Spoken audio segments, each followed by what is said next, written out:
Surrender అయిన తర్వాత మీకు ప్రభుత్వం ఇవ్వాల్సింది ఇచ్చిందా? 3,00,000 రివార్డ్ ఇచ్చారు. అంతే. మీ మీద చాలా ఉంది కదా రివార్డ్ అప్పుడు. ఉండదు కానీ వాళ్ళు కూడా తొండి చేసారు, ఇవ్వలేదు. బయటకు వచ్చారు. మీరు లోపల ఉన్నప్పుడు అదొక ప్రపంచం, బయటకు వచ్చాక నిజ స్వరూపం మీకు తెలుస్తుంది ప్రపంచాన్ని. రకరకాల వ్యక్తులు, కుట్రలు, కుతంత్రాలు జరుగుతుంటాయి. అవన్నీ చూసినప్పుడు ఏమనిపించింది? ఆ జీవితమే మంచిది అనిపిస్తుంది. సరే వచ్చినాము, తప్పదు, ఉంటున్నాం, కానీ విలువైన జీవితం అదే. నీతి నిజాయితీగా నిలబడి, నీతి నిజాయితీగా, కుట్రలు కుతంత్రాలు లేకుండా, క్రమశిక్షణతోటి బతికిన రోజులు. సరే ఇబ్బందులు పడుతుండొచ్చు, తిండి ఉండకపోవచ్చు, నీళ్ళు ఉండకపోవచ్చు, రకరకాల ఇబ్బందులు ఉండొచ్చు, కానీ విలువైన జీవితం, విలువైన ఆశయం. ఇక్కడ రకరకాల మనుషులు ముందు మీతో నవ్వుతుంటారు, వెనక నుంచి గొంతు కోసే రకాలు ఉంటాయి. వాళ్ళని చూసినప్పుడు ఏమనిపిస్తుంటారు? అదే విలువైన జీవితం అంటున్నాగా. ఇక ఇది కుట్రల కుతంత్రాలు ఈ సమాజం కాబట్టి ఇక తప్పదు. సరే ఈ సమాజంలోకి వచ్చారు, పార్టీ చెప్తున్నట్టుగా నయం పిలిపించుకున్నారా? పిలిపించుకో అంటే అయితే అడవులు ఉండాలి లేదా తన దగ్గర ఉండాలనేది నయం పాలసీ. అవును. మీకు పిలిచి ఏం చెప్పాడండి? పిలిపించుకున్నాడు.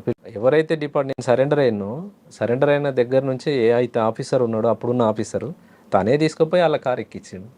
అవునా? అంతే కదా, పోలీసు వాళ్ళే తీసుకుపోతారు, డిపార్ట్మెంట్ వాళ్ళే తీసుకుపోయి. ఎవరు ఆఫీసర్?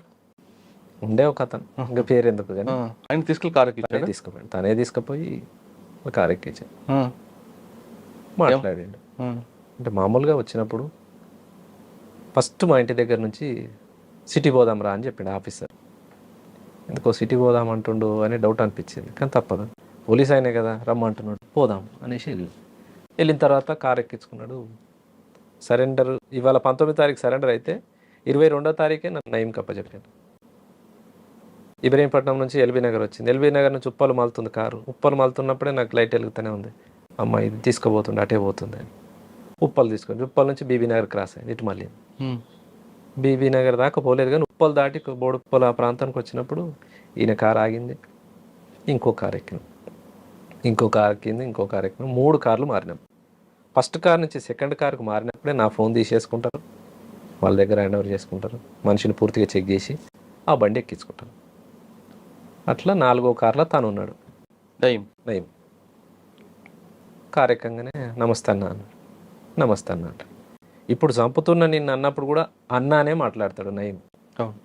ఆ టైప్ ఆఫ్ మనిషి. గుర్తుపట్టినవా అన్న అన్నాను. గుర్తుపట్టినా. నిన్ను గుర్తుపట్టని వాళ్ళు ఎవరు ఉంటారు రాష్ట్రంలో? గుర్తుపట్టినా. ఎట్లా ఎక్స్పెక్ట్ చేసినావు, ఇటు వస్తున్నాను అర్థమైందా అని అంటే, ఎల్బీ నగర్ నుంచి కారు మళ్ళినప్పుడే అనుకున్నానా మీ దగ్గరికి వస్తుందని చెప్పేసిన. ఇక మాట్లాడిండు కొద్దిసేపే, ఒక 10-15 నిమిషాలు మాట్లాడి, అన్న మీకు తర్వాత నేను మళ్ళీ కలుస్తా, ఇప్పటికైతే మంచిగానే ఉండు, మీ కుటుంబం గురించి నాకు అంతా తెలుసు, పేద కుటుంబము, బయటకు వచ్చినావు కదన్నా, మరి ఎట్లా బతకాలనుకుంటున్నావు అంటే ఒక టాక్టిక్గా మాట్లాడతాడు మనిషి. మాట్లాడేది కూడా పేద కుటుంబం, ఇన్ని రోజులు నువ్వు పార్టీలో పని చేసినావు, నీకెవరు పని ఇస్తారు, ఏడ పని చేసుకోగలుగుతావు, అమ్మ కూలి పని చేస్తుంది, నాయన కూలి పని చేస్తాడు, అంతంత మాత్రం కుటుంబాలు, నీ మీద 32 కేసులు ఉన్నాయి, ఇన్ని కేసులు కోర్టుకు తిరిగి నువ్వు ఎప్పుడు పని చేసుకోగలుగుతావు, కుటుంబ పోషణ ఎట్లా జరుగుతుంది, ఇదంతా నీకు సాధ్యమా అంటే మనిషిని ఒక గీత గీసి తను ముందే గీసుకున్న గీతలో దింపాలనే ప్రయత్నంగా మాట్లాడతాడు.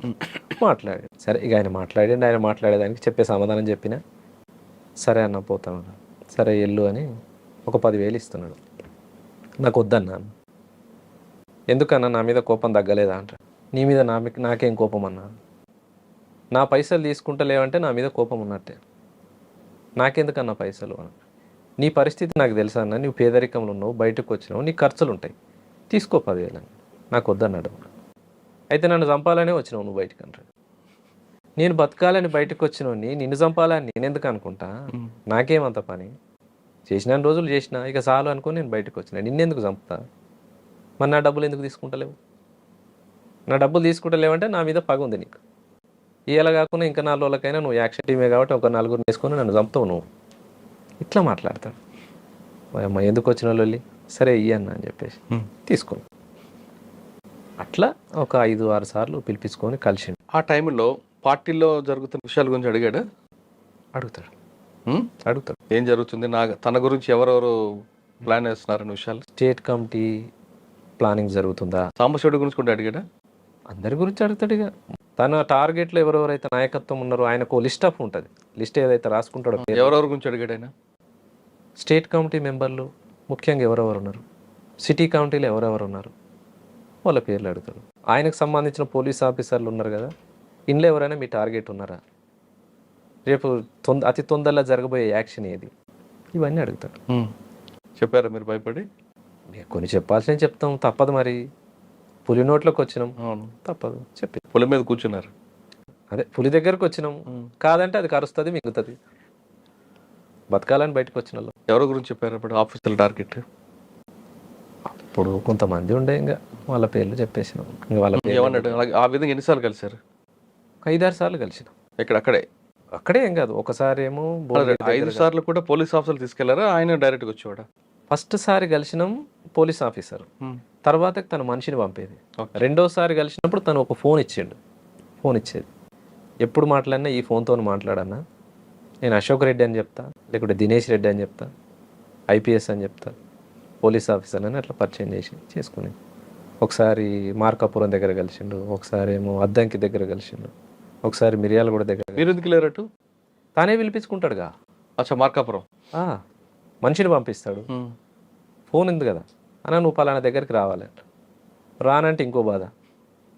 సరే అన్న, ఏడికి రావాలి మరి అంటే, పలానా ఓవైసీ హాస్పిటల్ దగ్గరికి రా, మనోడు ఒక మెంబర్ ఉంటాడు, నిన్ను అప్రోచ్ చేసుకుంటాడు అని చెప్తాను. హాస్పిటల్ దగ్గర రాగానే వాళ్ళు కలుస్తారు, మనల్ని చెక్ చేసి మన ఫోన్ తీసుకొని హ్యాండ్ ఓవర్ వేసుకుంటారు, వెళ్ళిపోతారు. ఎటు తీసుకుపోతురో చెప్పరు, ఎప్పుడు మనల్ని వదిలేస్తారో చెప్పరు, అట్లుంటారు. అలా మార్కాపురం అద్దంకి ఒకసారి మార్కాపురంలో కలిసి, ఒకసారి అద్దంకి, 5-6 సార్లు కలిసి. ఏమంటాడు అప్పుడు? నా టీంలో పనిచేయి, లేదా పలానా టార్గెట్ పార్టీ చేస్తుంది, నీకేమైనా దాని మీద సమాచారం ఉందా, పలానా యాక్షన్ కోసం ఈ పోలీస్ ఆఫీసర్ని కొట్టడానికి వాళ్ళు వస్తున్నారు, నాకు ఇన్ఫర్మేషన్ ఉంది, నువ్వు వాళ్ళని గుర్తుపడతావా, నాకు తెలియదు అన్న. ఆయన నీతో పాటు ఉన్న వాళ్ళే నీకేం తెలియదు అంట, నాకు తెలియదు అన్న, నేను చూడలేదు వాళ్ళని, నేను ఒక నల్గొండలనే పని చేసిన, కానీ మిగతా అన్ని జిల్లాలు నాకెట్లా పరిచయం ఉంటుంది, మార్కాపురం అంటే నల్లమల అవతల బార్డర్కి వస్తుంది, నాకు పరిచయం లేదు, నేను ఎట్లయితే నాతో పాటు టీంలో పని చేయరాదని కూడా అడిగింది. నేను చెయ్యను అన్నాను, నేను బతకాలని బయటకు వచ్చిన, మళ్ళీ నేను పార్టీకి టార్గెట్ అవుతా, నీతో పాటు పని చేస్తుండొచ్చు, పార్టీ నన్ను తప్పేసి. ఒప్పుకున్నాడా? ఎందుకంటే ఆయన ఎప్పుడు సరెండర్ నక్సల్స్కి ఒకటే చెప్పేవాడు, అయితే అడవిలో ఉండాలి లేదా తన దగ్గర ఉండాలని. అట్లేం ఉండదు, అట్లా కొద్ది మందినే ఉండొచ్చు, అట్లా కూడా చేసి ఉండొచ్చు, కానీ నాకు తెలిసిన ఒక 6-7 మంది కామ్రేడ్స్ని కూడా నేను చూసినా, కానీ అంత ఒత్తిడి ఏం చేయలేదు. సామరస్యంగా పని చేస్తా అనుకుంటోళ్ళని పని చేయించుకుంటూ, చేయని అనేటోళ్ళని వదిలేసి. అలా 6 సార్లు కలిసాడు. తర్వాత ఇంకా వదిలిపెట్టాడా? తర్వాత వదిలేసి నేను ఎందుకు రైడ్తో పని లేని టైం వేస్ట్ అన్నట్టు వదిలేసుకున్నాను. తను ఇచ్చిన ఫోన్ కూడా నేను ఎక్కువ కాలం ఏముంచుకోలేదు, 1 నెల ఉంది నా దగ్గర అంతే. ఆ నెల తర్వాత ఎందుకు మన కాళ్ళు బతకాలని బయటకు. కానీ అప్పటి నుంచి నయం యాక్షన్లు చాలా జరుగుతున్నాయి. చాలా మందిని చంపాడు. ఎప్పుడైనా మీకు టార్గెట్ చేస్తాడని ఊహించారా మీరు? అనుకున్నాం, ఒకసారి అన్నాడు కూడా. ఒక దగ్గరికి, మా దగ్గర జనహర్ష వెంచర్ ఉంటుంది, జనహర్ష వెంచర్ రమణమూర్తిది. ఆ వెంచర్ కాడికి వేరే పని మీద మా మిత్రుడు నేను ఇద్దరం కలిసి పోయినాం. సరే, ఆయనకేం లావాదేవీ ఉందో నాకు తెలియదు. మామ గిడి దాకా పోదంట అంటే పోయినాం. ఇక తనే మాట్లాడుకుని నేను బయట కూర్చున్నా, వచ్చేసిన. తెల్లారి ఫోన్ వచ్చింది, డబ్బులు వసూలు చేస్తున్నావు అంటాడు.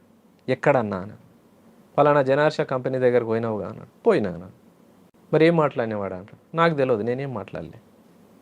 మా మామ రమ్మంటే పోయినా, మా మామ మాట్లాడుకున్నాడు. ఏం మాట్లాడుకుంటూ ఆయనకేం లావాదేవీ ఉంది నాకేం తెలుసు. లేదు, నువ్వు డబ్బులకే పోయినావు, నువ్వు డబ్బులే వసూలు చేస్తున్నావు, నిరూపించన్నా. నేను నిజంగానే డబ్బులు అడిగినట్టు నువ్వు నిరూపించు, నువ్వు ఏ శిక్ష చేసినా నేను సిద్ధమే, నువ్వు వేడికి రమ్మన్నా వస్తా అని చెప్పాను. నువ్వు అట్లా ఇట్లా ఎక్స్ట్రాగా నీ మాట్లాడండి. సరే అన్న, మీ ఇష్టం, నేనైతే బయటకు వచ్చిన, మీకు దొరకని ప్లేస్లో అయితే లేను, నా ఇల్లు తెలుసు, నేను ఏడుండేది తెలుసు, అంతా మీకు తెలుసు, మీ ఇష్టం అన్న. ఇంకా అప్పటి నుంచి బంద్గా, ఇంకా ఫోన్లు లేవు, మనిషి లేవు.